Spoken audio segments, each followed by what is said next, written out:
السلام علیکم، کیسے جناب؟ آپ ٹھیک ٹھاک خیریت سے ہیں؟ امید کرتا ہوں کہ آپ لوگ خیریت سے ہوں گے۔ میں ہوں محمد نعیم کیسر۔ میں ہوں اپنے فلیٹ میں بحریہ ٹاؤن میں۔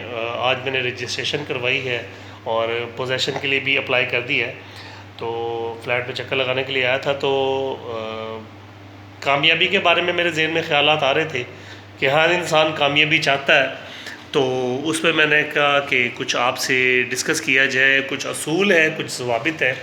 تو ان میں سے ایک اصول ہے کہ آپ چھوٹے چھوٹے قدم، چھوٹے چھوٹے سٹیپس لیں، اور ان چھوٹے چھوٹے سٹیپس لینے سے آپ کامیابی کے قریب سے قریب تر ہوتے جائیں۔ بڑی چھلانگ مت لگائیں۔ یہ بالکل ایسا ہی ہے جیسے آپ نے ایک منزل پہ جانا ہے، اور پہلی منزل پہ جانا ہے تو آپ سب سے پہلے ایک سیڑھی پہ چڑھتے ہیں، پھر دوسری سیڑھی پہ چڑھتے ہیں، پھر تیسری سیڑھی پہ چڑھتے ہیں، اور آہستہ آہستہ ان سیڑھیوں پر چڑھتے ہوئے آپ پہلی منزل پہ پہنچ جاتے ہیں، اور پھر دوسری منزل کے جانے کے لیے پھر آپ اس طرح سے ایک ایک سیڑھی کرتے ہیں اور اوپر جاتے ہیں۔ اگر کوئی بندہ ایسا ہے جو کہتا ہے کہ میں جمپ لگا لوں اور پہلی سیڑھی سے ایک دم سے پہلی منزل پہ پہنچ جاؤں اور پھر وہاں سے دوسری منزل پہ پہنچ جاؤں، تو شاید وہ کتنا طاقتور ہو کہ وہ کر پائے، لیکن امید نہیں کی جا سکتی۔ زیادہ امید یہی ہے کہ وہ گر جائے گا۔ گرنے سے مراد یہ کہ وہ شاید اپنی کوئی ہڈی شڈی بھی توڑوا بیٹھے، شاید کوئی مزل وغیرہ پول کروا بیٹھے، اور اس سے یہ ہوگا کہ اس کے آگے بڑھنے کی رفتار بجائے تیز ہونے کے کم ہو جائے گی۔ تو جمپ لگانے والا معاملہ بالکل وہ گرنے والا معاملہ ہے۔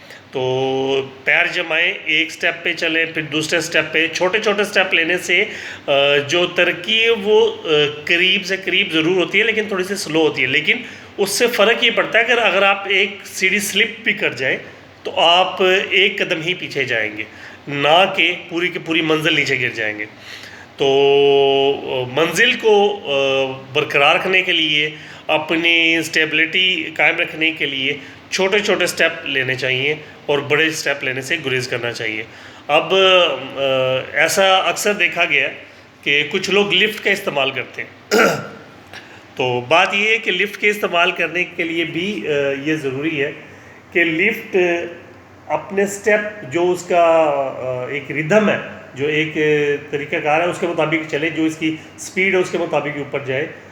لیکن یہ نہ ہو کہ اگر اس کا وہ جو ویٹ ہے وہ ٹوٹ جائے تو ایک دم سے وہ لفٹ اوپر چلی جائے اور آپ لوگ دھڑام سے نیچے آ جائیں۔ تو یہ بھی بہت ضروری اماؤنٹ کاؤنٹ کرتی ہے چیز، کہ ہر چیز کی ایک میئرمنٹ ہے، ہر چیز کی ایک اللہ تعالیٰ نے ایک اسٹیبلٹی رکھی ہے، اس کا ایک معیار رکھا ہے۔ تو ہمیشہ اس معیار کو پورا کرنا چاہیے اور بڑی چھلانگوں سے گریز کرنا چاہیے۔ ہاتھ پاؤں توڑانے سے، اپنی بیک بون کو چھلانے سے یا توڑانے سے گریز کرنا چاہیے، اور سٹیپ ایک لے، پھر دوسرا لے، پھر تیسرا لے، پھر چوتھا لے، اور اس پہ قدم جمائیں۔ کیونکہ جب آپ کے قدم جم جائیں گے تو پھر آپ کو پتہ چلے گا کہ یار آپ اس وقت کس جگہ پہ کھڑے ہیں، اور آپ کو اگلی منزل جو جہاں پہ آپ نے پہنچنا ہے وہ بھی نظر آئے گی، اور جہاں سے آپ چلے ہیں وہ بھی آپ کو سارا نظر آئے گا۔ تو اس لیے جلدی کی کوشش میں ایک دم ہلا مچا کے، ایک دم دبڑ دب کر کے، ایک دم سے بہت زیادہ لمبی چھلانگیں مارنے کی کوشش مت کیجیے۔ اللہ پہ بھروسہ رکھیے۔ کیونکہ جو اللہ پہ توکل رکھتے ہیں اور نیک نیتی سے کام کرتے ہیں، کامیابی ان کے قدم ضرور چومتی ہے۔ امید ہے آپ کو میری بات سمجھ آئی ہو۔ اگر کوئی بات بری لگی ہو تو ضرور بتایا کیجیے۔ کمنٹ سیکشن میں جا کے مجھے اپنی آراء سے بھی اپنا اظہار کیا کیجیے۔ آپ کی آراء بڑی قیمتی ہیں۔ اوپینین جو ہے وہ ہر بندے کی اپنی اپنی ہے، اور اگر کوئی پازیٹیو بات اچھی لگے تو ضرور اس کو اپریشیٹ کرے۔ اگر کوئی بات نیگیٹیو لگے تو اس کے بارے میں بتائیں کہ یار آپ نے یہ بات غلط کیا، ایسے ہو نہیں سکتا، ٹھیک ہے؟ تو میری بھی صلاح ہوگی۔ تو دعا میں یاد رکھیے۔ بہت شکریہ۔ اپنا بہت سارا خیال رکھیے، اپنے گھر والوں کا، اپنے بہن بھائیوں کا، اپنے ارد گرد کا، اپنے دوستوں کا، سب کا خیال رکھیے۔ السلام علیکم۔